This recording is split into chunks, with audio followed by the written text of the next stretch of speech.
Sir क्या बताएंगे, मामला क्या है? आपको चैलेंज किया है और आपको जनता ने जिता कर भेजा है। देखिए, 5 अक्टूबर को हरियाणा विधानसभा के चुनाव हुए।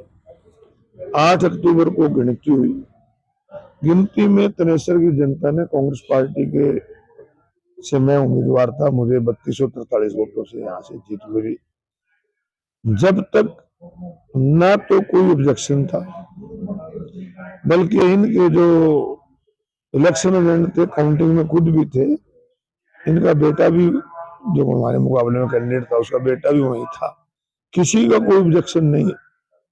उसके बाद इन्होंने पंजाब एंड हरियाणा उच्च न्यायालय में याचिका डाली है, जिसका नोटिस मुझे मिला है, जिसका जवाब कोर्ट में दिया जाएगा। क्या लगता है, क्या है 2019 में आपने भी डाला था मुकदमा मामला? मेरे वाले मामले में तो ये था कि इनके चुनाव के अंदर, जब चुनाव हम दोनों लड़ रहे थे, भारी मात्रा में सूट और साड़ियां बरामद हुई थी, जिसकी कंप्लेंट हमने की थी।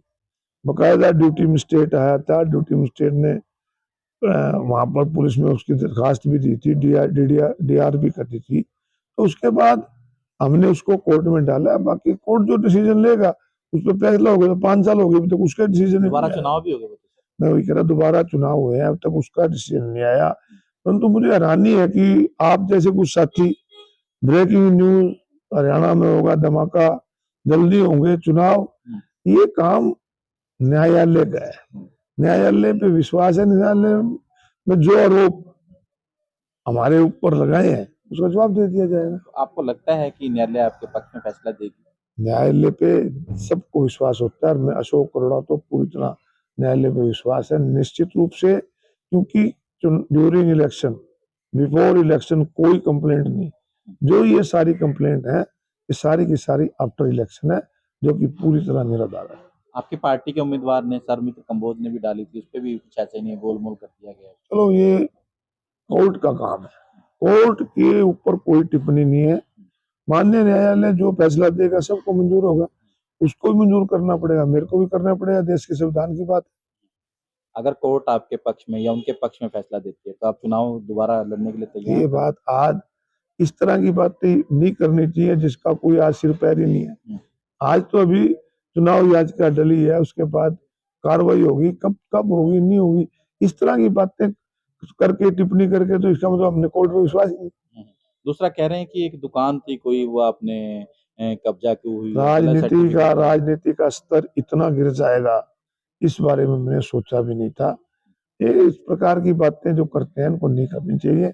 व्यक्तिगत रूप से अगर कोई उनको तकलीफ है, मेरे से आके मिल ले। और अगर उसको इतनी है कि वो हार बर्दाश्त नहीं हो रही है, तो मना आके कह दे, भाई मेरी सेहत खराब हो गई है, मेरा शरीर ठीक नहीं रहता है, आप रिजाइन दे दो, तो मैं रिजाइन दे दूंगा। इतनी उसको तकलीफ हो रही तो हो। कह रहे हैं कि मरे हुए लोगों की, जो विदेश चले गए हैं, एनआरआई हैं, उन लोगों की वोटें आपके पक्ष में हाँ, तो डलवाई हैं। सुभाषुदा ने डलवाई होंगी, जिनके नंबर वो ले रहा है। मेरे को तो पता नहीं किसकी डली। जो डलवाता है उसी के पास तो नंबर होते हैं। उन्होंने डलवाई होंगी, उनके पास नंबर है। मेरे पास तो ना कोई नंबर है, ना मुझे पता कोई डली। सर आपने भी सरकारें चलाई हैं, मंत्री भी रहे हैं, प्रदेश अध्यक्ष भी रहे हैं, क्या सच्चाई क्या लगती है? क्या इस तरह का आरोप 2-3 महीने हो गए सरकार ने, 100 दिन हो गए, सॉरी माफ कीजिएगा, इस तरह का एकदम फिर? देखिए, हमने 35 साल की राजनीति ईमानदारी से की। हमारा काम जनसेवा का है। कुछ लोग राजनीति में व्यापार के लिए आए हुए हैं, उनका व्यापार अच्छा चल रहा है, और अच्छा चले, हमारी तो शुभकामनाएं। भी व्यापार कर लो, क्यों लोगों को परेशान करते हो? लोगों में भ्रम मत फैलाना बंद करें। व्यापारी अच्छी चल रही है कॉलोनियां उनकी। पार्ट 1 भी बिक गया, पार्ट 2 भी बिक गया, और पार्ट 3 काट लो, तो कॉलोनियां काटने में लगे रहो। पंजाब हरियाणा जो फैसला देगी मन, हर एक को मानना पड़ता है, देश के प्रधानमंत्री को मानना पड़ता जो कोर्ट फैसला देगी उसे है। कोर्ट का फैसला मंजूर करना पड़ता है, ये देश के संविधान में